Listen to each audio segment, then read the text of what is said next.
우리가 이제 NFSC가 굉장히 중요해요. 그러니까 국가화재안전기준에 많이 들어봤을 거예요. 그래서 소화기구, 옥내소화전 이게 쭉 이렇게 하는데 우리가 대부분이 이제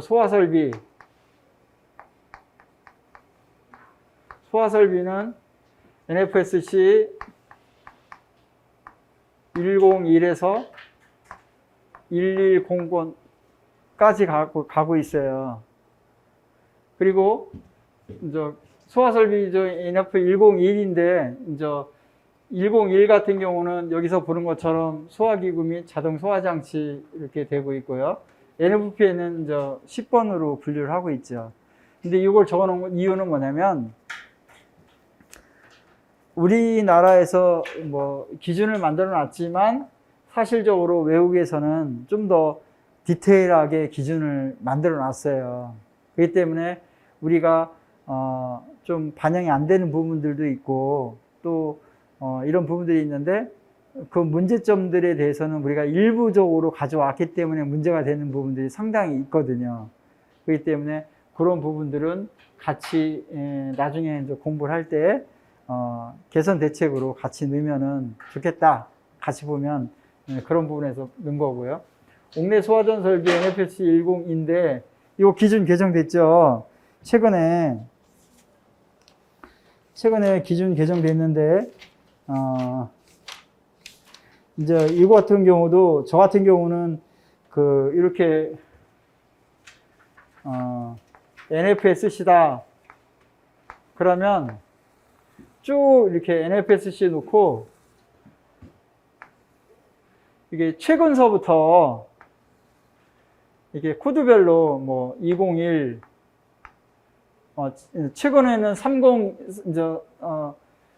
201이 이제 개정이 됐죠.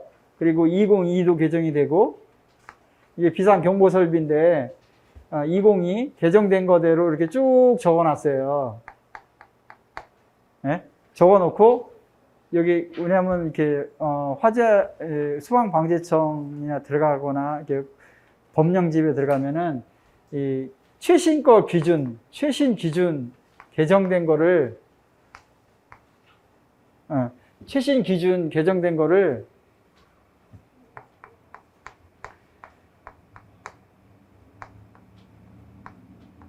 이게 쭉 내용을 적어 놓으셔야 돼요. 그리고 여기에 대해서 내용도 적어 놓으셔야 돼요. 그리고 왜 개정됐는지 이런 부분들을 이렇게 쭉 뭐 NFSC 품목대로 이렇게 쫙 적어 놓으시면 나중에 보기가 편해요. 그리고 NFSC에서 시험 문제가 만약에 나온다라고 한다면 그냥 이 내용들을 쓰기만 하면 다 8, 9점이에요. 점수가 아까 제가 설명드렸지만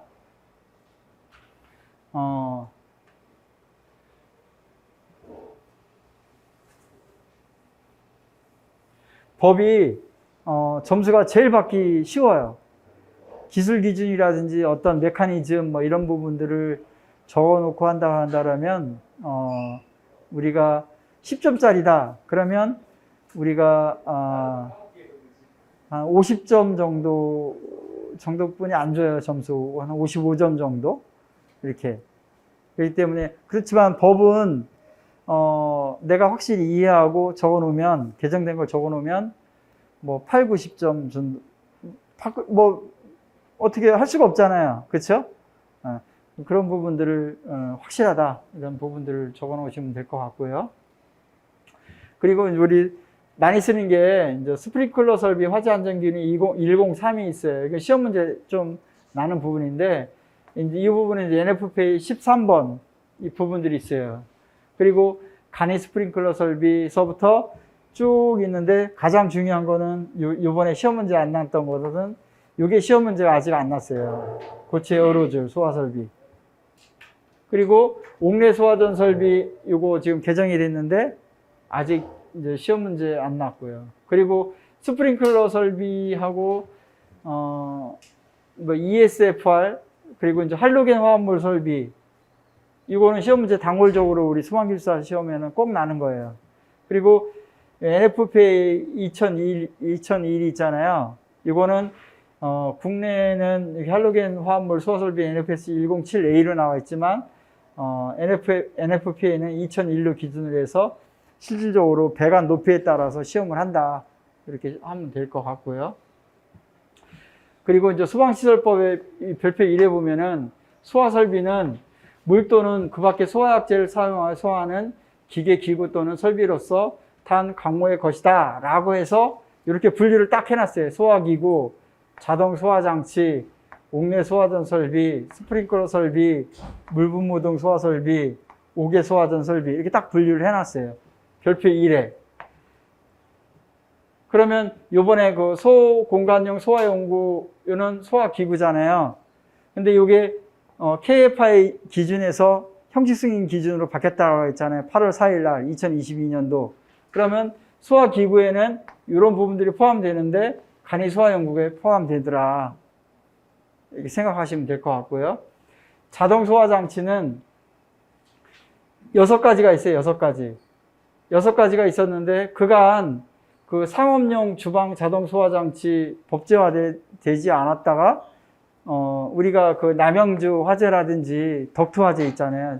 어떤 기름기 있는 어떤 주방용 화재 이런 부분들 해서 이게 법제화가 추진이 돼서 시험 문제가 이번에도 나고 저번에도 나고 계속 시험 문제가 나는 거예요. 이거에서 써라. 그렇죠? 네, 그런 부분들이고. 그리고 나머지 고체 에어로졸은 시험 문제가 나야 되는데 300제곱미터 미만 경우 그런데 이거 시험 문제가 이제 이거 아직 안 났기 때문에 이것도 1순위라는 거죠. 그렇죠? 그리고 그 스프링클러 설비는 우리가 가장 시험 문제가 많이 나는 게 뭐냐면 규격 배관 설비와 수리 배관 설비 그리고 시험 문제 가장 많이 나는 건 또 ESFR. 예. ESFR이 굉장히 시험 문제가 조기로 이렇게 이렇게 불을 꺼야 되니까 이제 그게 시험 문제가 가장 많이 나는 거고요. 그리고 물분무동 소화 설비가 있는데 물분무동 소화 설비 중에서 가장 시험 문제 요즘 많이 나는 거는 계속 물분무 소화 설비가 시험 문제가 많이 나요. 미분무 소화 설비나 물분무 소화 설비는 이게 이제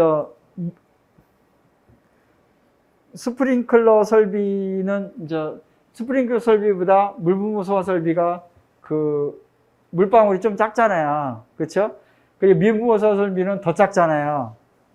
크기로 말한다면 뭐 400 마이크로메타 이하 뭐 이렇게 했는데 요즘 법이 개정돼서 1000 마이크로메타 이하 뭐 이렇게 바뀌었어요. 그래서 물에 대한 건 시험 문제 계속 나는데 돌려가면서 나는데 물분무 소화 설비가 계속 나더라.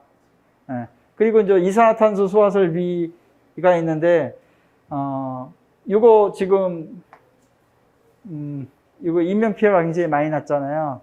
그렇죠? 그래서 요 설비를 할로겐 화합물 소화 설비로 지금 바꾸고 있어요. 지금요. 네. 실제 여기 그 이산화탄소라든가 할로겐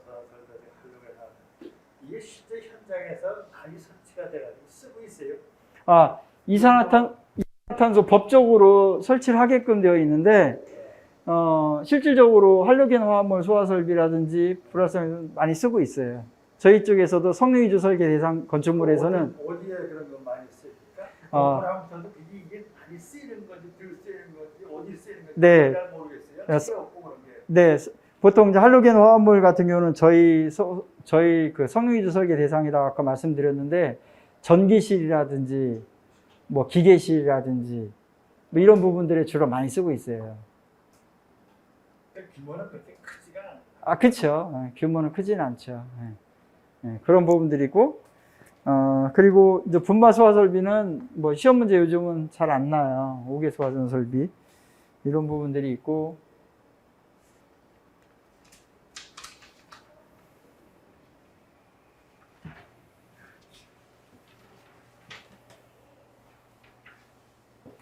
이제 경보 설비가 있는데, 경보 설비는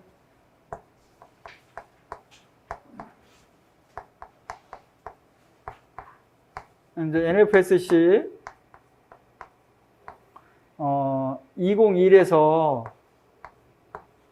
206까지 되어 있어요.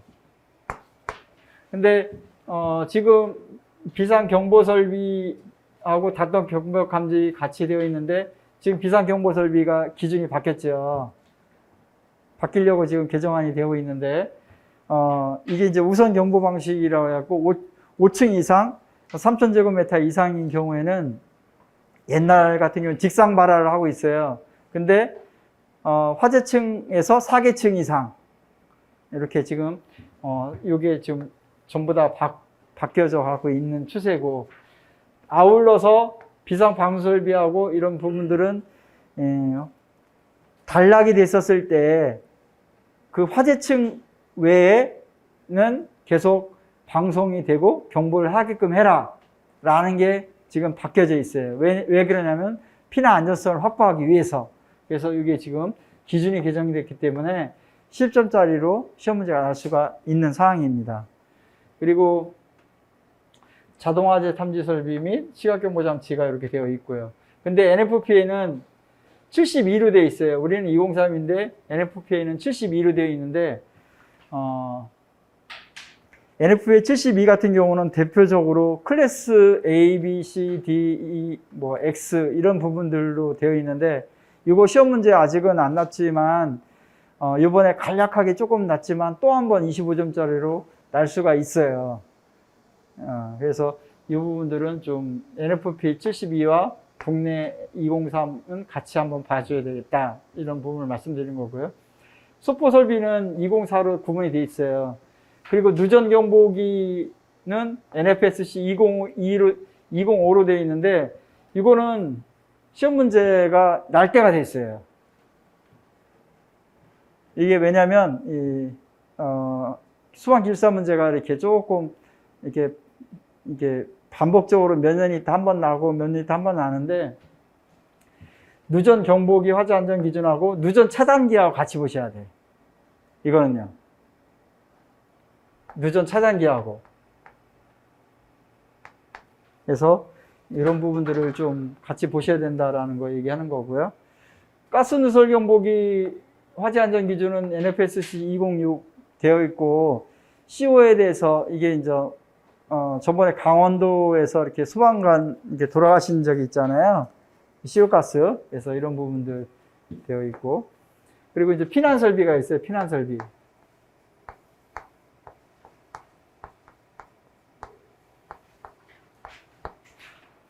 피난 설비는 201에서 301에서 304까지 이렇게 되어 있는데,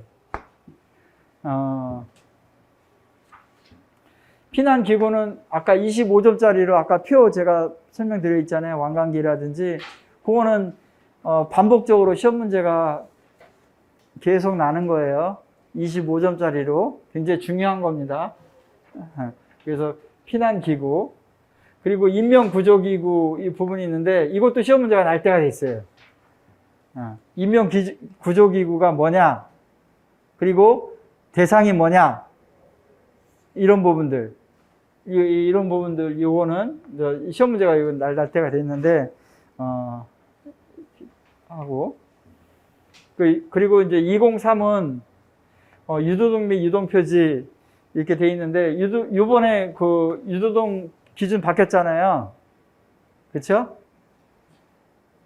유도동 기준 바뀌었고, 그리고 유도 표지 관련돼서 이렇게 나왔는데, 이런 부분들에서 시험 문제가 조금 설치 기준이라든지 뭐 이런 부분들을 좀 준비를 좀 하셔야 될 것 같다, 말씀드리고요.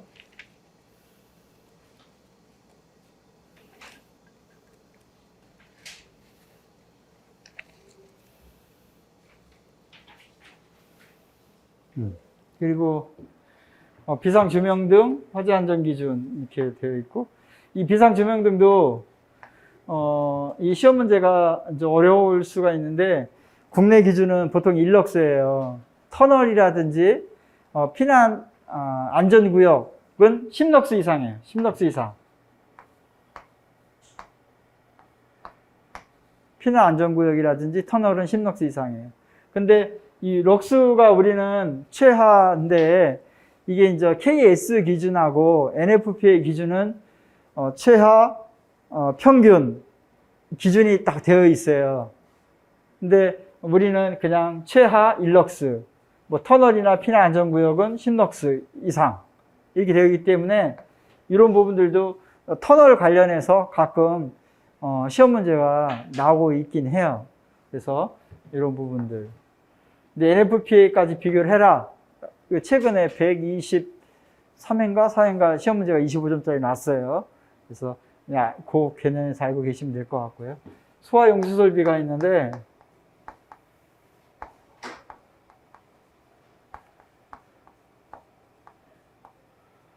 이거는 NFSC 401서부터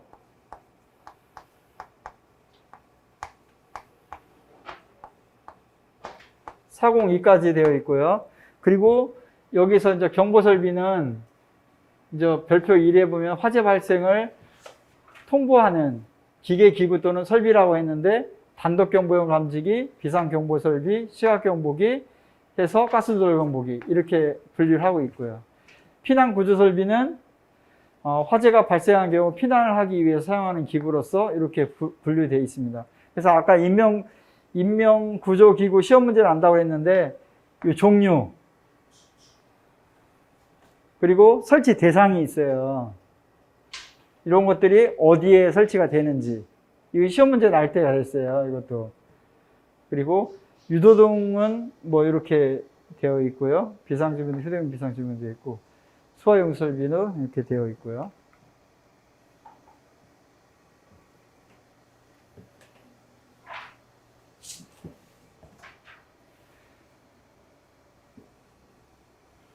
그리고 마지막으로는 소화활동 설비가 있는데, 재현 설비가 있고, 특별 피난 계단 및 계단실 및 부속실 설비가 있어요. 근데 이제 우리가 중요한 거는 공동주택은 급기 가학만 해요. 대연 설비는 없어요. 근데 오피스텔이라든지 이런 부분들은 급기 가학도 하고 배연도 해요. 그 차이를 좀 아시면 될 것 같고, 나머지는 그게 복도 가압을 하느냐, 승강기 가압을 하느냐, 이런 부분에 약간 차이는 있지만, 그 계산하는 거, 보충, 급기량이 뭐냐, 누설량 플러스 보충량. 그 누설량은 뭐냐, 누설량은 문을 닫았을 때에 누설되는 거. 보충량은 문을 열었을 때에 문을 열으면 연기가 들어오잖아요. 그걸 막기 위해서 방향 풍속. 에서 그런 부분들이 있는데, 그거는, 특별 피난 계단에 이렇게 부속실 개전해서 하면 된다. 라는 걸 말씀드리고, 나머지 기술적인 측면은 계산하는 게 있어요. 0.827 뭐 이런 부분들이 있는데, 이 기준을 이해하고 나면 그거는 쉽다. 뭐 직렬이냐, 병렬이냐, 뭐 이런 부분들인데, 그건 쉽다. 그리고 연결 성수관, 뭐 연결 살수, 비상 콘센트, 무선 통신 보조 설비 이렇게 되어 있고요. 마지막으로 기타에는 수방 시설용 비상전원 수전 설비 이렇게 되어 있고, 도로 터널 되어 있고, 고층 건축물 되어 있는데, 이번에 중요한 거는 임시 소방 시설이 기준이 개정이 됐어요. 이것도 시험 문제 1순위가 될 것 같은데,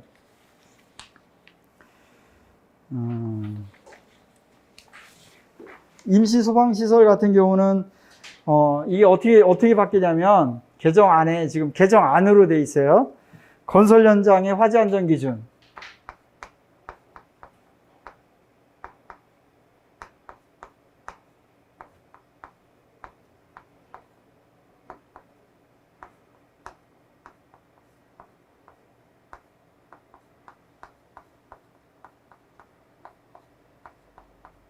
이게 임시 소방 시설에서 건설 현장의 화재 안전 기준으로 바뀌어가고 있어요. 이것도 1순위예요. 이때 뭐 어떻게 되느냐? 옛날에는 소화기, 간이소화 장치, 간이소화 연구, 비상경보 장치, 간이 피난 유도선 이렇게 4가지만 있는데 이게 추가가 됐어요. 뭐 가스 누설 경보기라든지 뭐 이렇게 가스 누설 경보기라든지 또 방화포라든지 비상 조명등이라든지 이게 추가가 됐어요. 추가가 된 게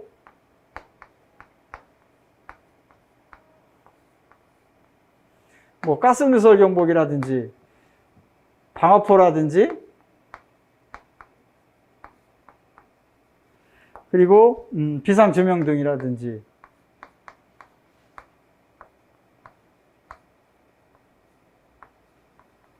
가스 누설 경보기죠.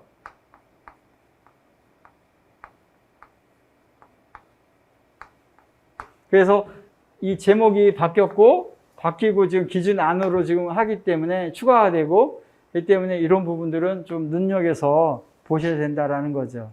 왜냐하면 임시 소방시설 자체가 124회인가? 이때 25점짜리로 출제가 됐고, 125회도 출제가 됐고, 지금도 기준이 바뀌었으니까 25점짜리로 충분히 출세될 가능성이 있는 거죠. 네, 그런 부분들이고요.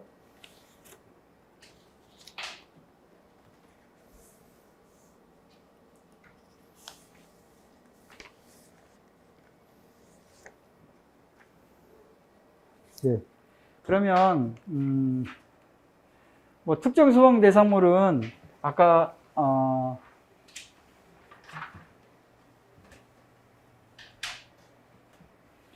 우리 공동주택 아까 제가 말씀드렸잖아요. 이 공동주택하고 건축법 시행령에서 아까 제가 말씀드렸던 그런 부분들에 대해서는 한번 같이 건축법 시행령에 대해서 설명을 드렸기 때문에 이거는 넘어갈 수 있도록 하겠습니다. 우리는 공동주택서부터 30가지로 분류가 되어 있다. 별표 2로 특정 소방 대상물. 특정 소방 대상물은 소방 시설을 설치해야 되는 대상물이다. 아까 저기 정의를 설명드렸죠. 그렇죠? 네, 그런 부분들이고. 그럼 이걸 다 외워야 되느냐? 그럴 필요는 없어요. 별 필요 없고,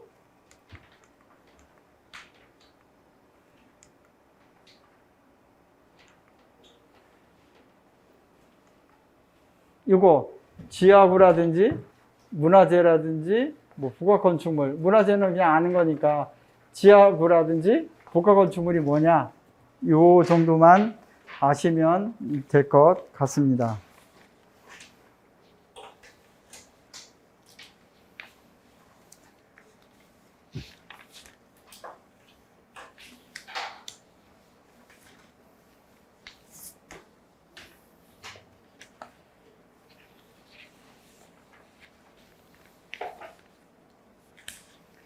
자, 그러면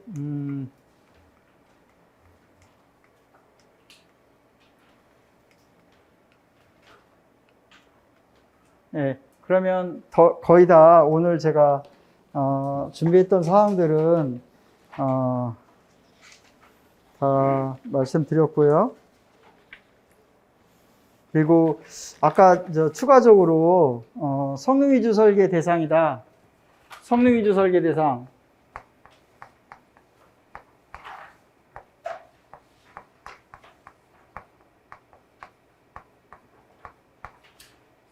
이 부분이 아까 두 번째로 굉장히 중요하다라고 했는데, 이거는 성능 위주 설계는 우리가 그 화재 시뮬레이션과 피난 시뮬레이션을 통해서 우리가 피난을 좀 더 빠르게 해야 될 것 같다. 그러기 위해서 프로그램을 돌리는데 우리 쪽에서는 FDS라든지 화재 시뮬레이션 같은 경우는 뭐 CPST, 파이로심, 뭐 RSET 같은 경우는 시뮬럭스, 엑스도스, 뭐 패스파인더 뭐 이런 것들을 해가지고 A셋이 RSET보다 커야 된다. 뭐 이런 부분들 말씀드렸던 거고요. 근데 중요한 건 뭐냐면 우리나라는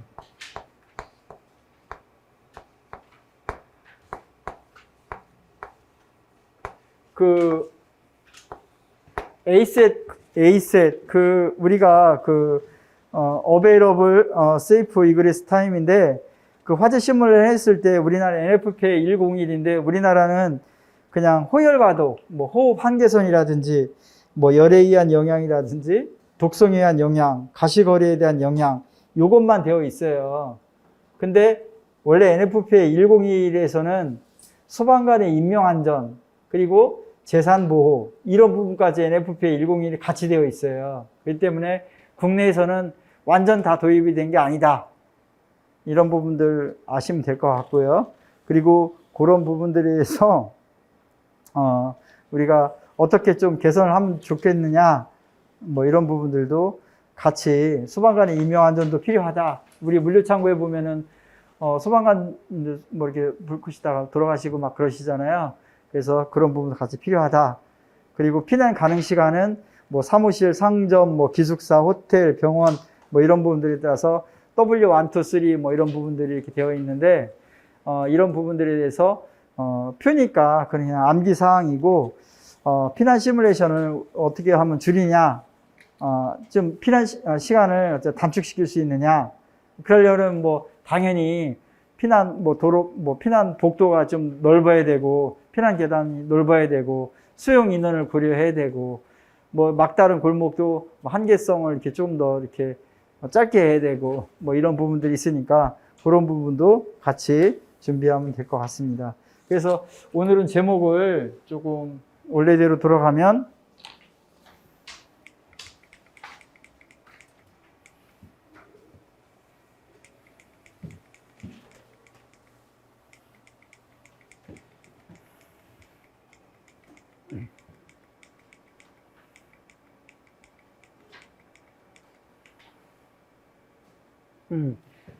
소방용품, 소방기술사와 소방용품의 상관성은 결론적으로 굉장히 깊다. 굉장히 깊은데 성능을 먼저 확인하기 위해서 어떤 성능시험 검정기술 기준이 있고 검정기술 기준에 의한 합격 표시 이런 부분들이 있다. 그리고 우리가 소방기술사로서 봐야 될 것들은 어떤 시험이나 연구 뭐 이런 부분들 같이 또 수행을 하기 때문에 기술사 직무를 받기 때문에 우리도 어떤 그 비화재 부분이다. 예를 들자면 그러면 지금 국가화재 안전 검정 기술 기준에 보면은 그냥 어떤 챔버의 간이 시험기에서 챔버의 어떤 그 발연제로서만 우리 종이로서만 하는데 그 UL 같은 경우 미국 같은 경우는 뭐 여러 가지 시대에 따라서 뭐 종이나 목재나 뭐 가연물이 좀 업그레이드 되면서 시험을 하고 있다. 그래서 우리도 그 머터리얼 재료에 대해서 시험하는 부분들 그리고 실화재 시험 그러니까 즉 어떤 조그맣게 시험지를 만들어 놓고 시험을 하는데 거기에 끝나지 않고 실질적으로 어떤 실화재 시험을 해야 된다. 또 세 번째는 시험기기가 A 회사에 있고 B 회사에 있고 C 회사에 있고 D 회사가 있으면 그 시험기기가 동일해야 되지 않습니까? 불확도 요인이라든지 측정 정밀도라든지 이런 부분들이 다르면 농도가 다를 수가 있다. 그러면 생산하는 제품이 업체별로 농도가 다를 수 있다. 이런 부분들이기 때문에 시험 설비 부분들도 같이 우리가 우리가 시험에 대한 부분도 우리가 어떻게 해야 될지를 그 직무로 좀 고려를 해야 된다. 이런 부분들 말씀드리고 싶고요. 그리고 KFA 인정 기준이 형식 승인이 되고 또 비상문 자동 개폐 장치가 KFA 인정 기준이 성능 기준이 되는 것처럼 우리도 기술 기준에 대한 부분들도 적극적으로 제안도 하고 문제점들을 발굴해서 좀 더 국가적으로 안전성을 확보할 수 있는 그 성능 좋은 제품들을 확보할 수 있는 그런 역할을 가져가야 되겠다. 그럼으로 인해서 뭐 비화재보 요인 등 성능을 개선할 수 있는 요인을 확보할 수 있다. 이런 부분들을 좀 말씀드리고 싶고요. 그리고 법적으로 여기 아까 그 방염에 대한 부분은 12조, 13조에 대한 부분인데 우리도 건축법에 대해서 우리가 건축자재 품질 인증 및 자재 인증 관리 기준 아까 설명드렸는데 우리도 이거 실질적으로 현재도 조금 우리가 참고해서 반영해서 건축법이 이번 개정된 것처럼 우리도 반영해서 수정해야 될 부분들이 있어요. 그래서 그런 부분들도 같이 이 방염 시험 문제에 대해서 시험 문제가 났으면 건축 자재 및 품질 인증 기준을 같이 보면서 우리가 현장을 직접적으로 방문하고 사후 관리까지 해야지 성능이 확보된다. 이런 부분까지 좀 아시면 될 것 같고요. 그리고 가장 중요한 거는 그런 제도적인 개선 반영을 또 해야 되겠고, 그리고 성능 확인 및 시험 설비의 표준화 이런 부분들, 그리고 마지막에는 시험 과제 이런 부분들이 연구개발 추진이 소방길서되면 나중에 뭐 국토교통부라든지 산업통상자원부라든지 중소벤처기업부라든지 뭐 소방청 연구과제라든지 이런 과제를 수행함으로 인해서 우리가 품질을 좀 더 확보할 수 있는 그런 연구개발 능력을 추진할 수 있으면 더 좋겠다. 그래서 이런 상관성을 조금 제가 설명드렸고요. 그리고 가장 중요한 것들은 또 소방청에서 뭐 우리가 그 소방시설법이라고 하는 화재 예방 소방시설 설치 및 안전 관련 법률 이런 부분들은 부부화되기 전에 우리가 여기에 나와 있는 별표 사항들은 굉장히 중요해요.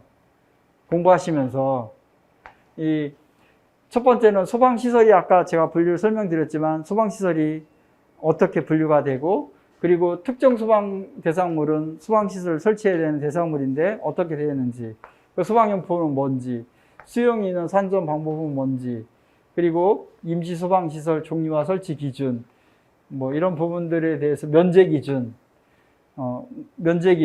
또 면제 설치하지 아니할 수 있는 소방시설 범위 이런 부분들은 기본적으로 우리가 이해를 하셔야지만이 우리가 소방기술사를 공부하는 데 있어서 가장 좋은 제품과 좋은 어떤 제도적인 개선 및 반영을 할 수 있다. 뭐 이렇게 생각을 하시면 좋을 것 같습니다. 그래서 장장 뭐 한 3시간 하기 전에 1시간에서 한 4시간 정도 설명드렸는데 혹시 뭐 추가적으로 질문 사항이 있으면 제가 답변 드릴 수 있으면 뭐 드릴 수 있고요. 뭐 이렇게 하겠습니다. 혹시